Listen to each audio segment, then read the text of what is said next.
Ce lundi 30 janvier 2023, Delphine Vespizer a illuminé le Paradis Latin, qui pour rappel est un célèbre cabaret parisien situé sur la rive gauche. Dans une sublime robe rouge scintillante et fendue au niveau de la cuisse droite, associée à une paire de talons transparents, l'ex-compagne de Roger était venue participer à la 28e édition des Trophées de la Nuit. Une soirée au cours de laquelle le député Christophe Blanchet fut notamment récompensé. Mais la véritable vedette de cet événement était bel et bien la chroniqueuse de Touche pas à mon poste, qui a fait le show sur le tapis rouge en prenant différentes poses devant les photographes dans cette tenue mettant en évidence sa silhouette de rêve. Pour rappel, si elle semble autant à l'aise dans cet exercice, si est-ce parce qu'elle a été élue Miss France en 2010 et a donc l'habitude depuis de se démarquer grâce à sa sensualité, sa démarche et son allure. Gros salaire, voyage, voiture.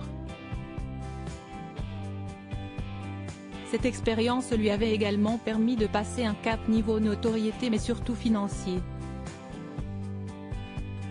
En effet, comme elle l'a tout récemment expliqué sur le plateau de TPMP, son salaire de Miss avoisinait les 4 500 €, sans compter les droits d'image.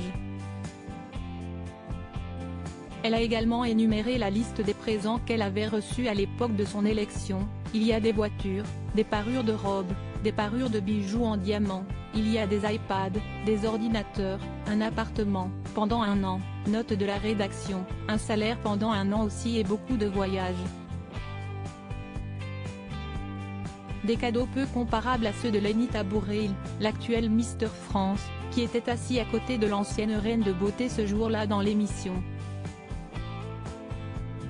Moi je suis reparti en train avec ma valise, avait-il lâché avec humour, avant de révéler qu'il n'était pas pour autant reparti bredouille de cette élection.